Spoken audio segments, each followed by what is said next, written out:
Welcome to ಪವಿತ್ರ ಪಾಕಶಾಲೆ. ಇವತ್ತಿನ recipe ನಮ್ಮ ಯಜಮಾನರು ಹೇಳ್ಕೊಡ್ತಾರೆ, ಅವರೇ ಮಾಡ್ತಾ ಇರೋದು ಇವತ್ತು. Hi friends, hello. ಯಾರಿಗೆಲ್ಲ ಒಂದು ರೆಸಿಪಿ ಹೇಳ್ತೀನಿ ನೋಡಿ. ಎಗ್ ರೈಸು 5-10 ನಿಮಿಷದಲ್ಲಿ ಫಾಸ್ಟಾಗಿ ಮಾಡ್ಕೊಂಡು ತಿನ್ನಬೇಕು ಅನ್ನೋರು ಯಾರಿದ್ದೀರ ಅಂಥವ್ರಿಗೆ ಈ ಫಾಸ್ಟೆಸ್ಟು ರೆಸಿಪಿ. ಒಂದು ಬಾಣಲಿನಲ್ಲಿ ಎಣ್ಣೆ ಹಾಕ್ಕೊಂಡು ಸ್ವಲ್ಪ ಕಾಯಕ್ಕಿಟ್ಕೊಳ್ಳಿ. ಹಾಗೆಯೇ ಹೆಚ್ಚಿದಂಥ ಹಸಿರು ಮೆಣಸಿನ್ಕಾಯಿನ ಹಾಕ್ಕೊಳ್ಳಿ. ಸ್ವಲ್ಪ ಅದನ್ನು ಫ್ರೈ ಮಾಡಿ. ಸೊ ಈರುಳ್ಳಿನೂ ಹೆಚ್ಚಿಟ್ಕೊಂಡಂಥ ಈರುಳ್ಳಿನೂ ಹಾಕ್ಕೊಳ್ಳಿ. ಈರುಳ್ಳಿನೂ ಹಾಕ್ಕೊಂಡು ಅದನ್ನು ಸ್ವಲ್ಪ ಫ್ರೈ ಮಾಡ್ಕೊಳ್ಳಿ. ಹಿಂಗೆ 5-10 ನಿಮಿಷದಲ್ಲಿ ಆಗೋಗ್ಬಿಡ್ಕು ಅಂತ ಇರ್ತೀರಲ್ಲ ಅಂಥವ್ರಿಗೆ ಬೇಗನೆ ಎಗ್ ರೈಸ್ ಮಾಡೋ ಅಂಥದ್ದು ಹೇಳ್ಕೊಡ್ತೀನಿ, ತಿಳ್ಕೊಳ್ಳಿ. ಮದುವೆ ಆಗಿಲ್ಲದೆ ಇರೋ ಬ್ಯಾಚುಲರ್ಸ್ಗೆ, ಹಾಗೆ ಮದುವೆ ಆಗಿದ್ದರು ಹೆಂಡ್ತಿ ತವ್ರ ಮನೆಗೆ ಹೋದಾಗ, ಸೊ ಅಂಥ ಟೈಮಲ್ಲೆಲ್ಲ ಈ ಥರದ್ದು ಎಗ್ ರೈಸು ಬೇಗನೆ ರೆಡಿಯಾಗಿಬಿಡುತ್ತೆ. ಮಾಡಿಕೊಂಡು ಆರಾಮಾಗಿ ತಿನ್ಬೋದು. ನೋಡಿ, ಈ ಥರ ಫ್ರೈ ಮಾಡ್ಕೊಳ್ಳಿ. ಮಾಡಿಕೊಂಡು ಅದರಲ್ಲಿ ಮೊಟ್ಟೆ ಹೊಡೆದಾಕ್ಕೊಳ್ಳಿ. ನಿಮಗೆ ಎಷ್ಟು ಬೇಕಷ್ಟು, 1-2 ಅಂತಲ್ಲ, ಎಷ್ಟು ಜನ ಇರ್ತೀರ ಅಷ್ಟು. ಈಗ ನಾವಂತೂ ಯೂಶ್ವಲಿ ಯೂಸ್ ಮಾಡೋದು 2 ಮೊಟ್ಟೆ ಆದರೆ ಒಬ್ರಿಗೆ ಸಾಕಾಗುತ್ತೆ. ಇಲ್ಲ 3 ಮೊಟ್ಟೆನೇ ಯೂಸ್ ಮಾಡ್ಕೊಳ್ಳಿ ಒಬ್ಬರಿದ್ದರೆ. ಸೊ 4 ಜನ ಇದ್ದರೆ 8 ಮೊಟ್ಟೆ ಹಾಕ್ಕೊಳ್ಳಿ. ಆ ಥರ ಒಬ್ಬೊಬ್ರಿಗೆ 2 ಮೊಟ್ಟೆ ಲೆಕ್ಕದಲ್ಲಿ ಹಾಕ್ಕೊಳ್ಳಿ. ಸೊ ನಾವು 4 ಜನ ಇದ್ವಿ, 8 ಮೊಟ್ಟೆ ಹೊಡೆದು ಹಾಕ್ಕೊಂಡೆ. ಸೊ ಅದು ಕ್ವಾಂಟಿಟಿ ತಕ್ಕಂಗೆ ಸ್ವಲ್ಪ ರೈಸು ರೆಡಿ ಮಾಡಿ ಇಟ್ಕೊಂಡಿರಿ. ಉದುರು ಥರ ಇರಬೇಕು. ರೈಸನ್ನು ಫಸ್ಟೇ ರೆಡಿ ಮಾಡಿ ಇಟ್ಕೊಂಡ್ಬಿಟ್ಟಿರಿ. ಸೊ ಚೆನ್ನಾಗಿ ಇದನ್ನು ಮೊಟ್ಟೆ ಹೊಡೆದು ಹಾಕ್ಕೊಂಡು ಮಿಕ್ಸ್ ಮಾಡಿ. ಸೊ ಮಿಕ್ಸ್ ಮಾಡ್ತಾ ಅದು ಸ್ವಲ್ಪ ಗಟ್ಟಿ ಆಗ್ತಾ ಬರುತ್ತೆ.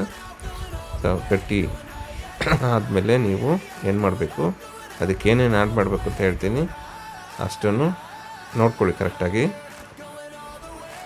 ಸೊ ಮೊಟ್ಟೆನ ಹೊಡೆದಾಕ್ಕೊಂಡು ನೀಟಾಗಿ ಚೆನ್ನಾಗಿ ಮಿಕ್ಸ್ ಮಾಡಿ. ಅದನ್ನ ಚೆನ್ನಾಗಿ ಮಿಕ್ಸ್ ಮಾಡಿ. ಸೊ ಅದು ಗಟ್ಟಿ ಆಗಬೇಕು, ತಳ ಹಿಡಿಬಾರ್ದು. ಮಿಕ್ಸ್ ಮಾಡ್ತಾನೇ ಇರಿ. ತಳ ಹಿಡಿದಿರೋ ಹಾಗೆ ಸ್ವಲ್ಪ ಫಸ್ಟೇ ಆಯಿಲ್ ಹಾಕ್ಕೊಂಡಿರ್ತೀರಲ್ಲ, ಸ್ವಲ್ಪ ಜಾಸ್ತಿ ಹಾಕ್ಕೊಂಡಿರಿ. ಸೊ ಅದಕ್ಕೆ 2 ಸ್ಪೂನ್ ಚಿಲ್ಲಿ ಪೌಡರ್ನ ಮಿಕ್ಸ್ ಮಾಡ್ಕೊಳ್ಳಿ. ಸೊ ಆಮೇಲೆ ಅದಕ್ಕೆ ಉಪ್ಪನ್ನು ಆ್ಯಡ್ ಮಾಡ್ಕೊಳ್ಳಿ. ಸೊ ಅದಕ್ಕೆ ಚಿಕನ್ ಮಸಾಲ ಇದ್ದರೆ ಚಿಕನ್ ಮಸಾಲ, ಸ್ವಲ್ಪ ಗರಂ ಮಸಾಲ, ಹಾಗೆ ಬೇಕಾದರೆ ಪೆಪ್ಪರ್ನೂ ಯೂಸ್ ಮಾಡ್ಬೋದು, ತೊಂದರೆ ಇಲ್ಲ.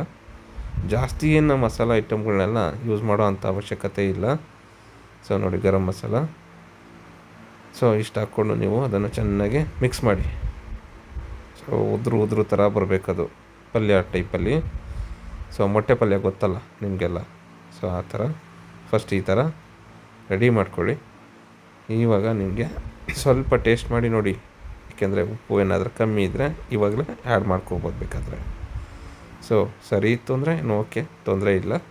ಅದಕ್ಕೆ ನೀವು ನೆಕ್ಸ್ಟು ರೈಸ್ನ ಆ್ಯಡ್ ಮಾಡ್ಕೋಬೇಕಾಗತ್ತೆ. ಉದುರಾಗಿರ್ಬೇಕು ರೈಸು. ಸೊ ರೈಸ್ನ ಆ್ಯಡ್ ಮಾಡಿಕೊಂಡು ನಿಮಗೆ ಎಷ್ಟು ಬೇಕು ಅಷ್ಟನ್ನು ಆ್ಯಡ್ ಮಾಡ್ಕೊಳ್ಳಿ. ಇಲ್ಲ ಜಾಸ್ತಿ ಇತ್ತು ಮೊಟ್ಟೆ ಪಲ್ಯ ಅಂದರೆ ಅದನ್ನು ಎತ್ತಿಟ್ಬೇಕಾದ್ರೂ ನೀವು ಯೂಸ್ ಮಾಡ್ಬೋದು. ಸೊ ಚಪಾತಿಗೆ ಯೂಸ್ ಮಾಡ್ಬೋದು ಹಾಗೆ ಇದ್ದರೆ. ಸೊ ನೋಡಿ, ಇದೇನೆಂದರೆ ನಲ್ಲಿ ನೀವು ಸ್ವಲ್ಪ ಸೋಯಾ ಸಾಸ್ನ ಯೂಸ್ ಮಾಡ್ಕೊಬೋದು ಬೇಕಾದರೆ. ಅದನ್ನ ಹಾಕ್ಕೊಂಡು ಚೆನ್ನಾಗಿ ಮಿಕ್ಸ್ ಮಾಡ್ಕೊಳ್ಳಿ. ನೋಡಿ, ಇಷ್ಟೇ ಎಗ್ ರೈಸ್ ರೆಸಿಪಿ. ತುಂಬಾ ಈಸಿ. ಅಂತ ರೆಡಿ ಆಯಿತು. ಈಗ ಸರ್ವ್ ಮಾಡಿಕೊಂಡು ತಿನ್ನಿ. ನಮ್ಮ ಚಾನಲ್ನ ಸಬ್ಸ್ಕ್ರೈಬ್ ಆಗೋದಂತೂ ಮರಿಬೇಡಿ. ಈಗೇ ಫಾಸ್ಟು ತಿಂಡಿಗಳನ್ನ, ಟಿಫನ್ ಬ್ರೇಕ್ಫಾಸ್ಟ್ ಇರ್ಬೋದು, ಅಡುಗೆಗಳನ್ನ ಏನಿದ್ರೂ ನಾವು ಹೇಳ್ಕೊಡ್ತಾ ಇರ್ತೀವಿ. ನೀವು ನೋಡ್ಕೊತಾ ಇರಬೇಕು, ಮಾಡ್ಕೊತಾ ಇರಬೇಕು, ತಿಂತಾ ಇರಬೇಕು. ಟೇಸ್ಟ್ ಹೇಗಿದೆ ಅಂತಲೂ ಕಮೆಂಟ್ ಮಾಡಿ ತಿಳಿಸಿ, ಓಕೆನಾ? ಸಬ್ಸ್ಕ್ರೈಬ್ ಮಾತ್ರ ಮರಿಬೇಡಿ ಪ್ಲೀಸ್.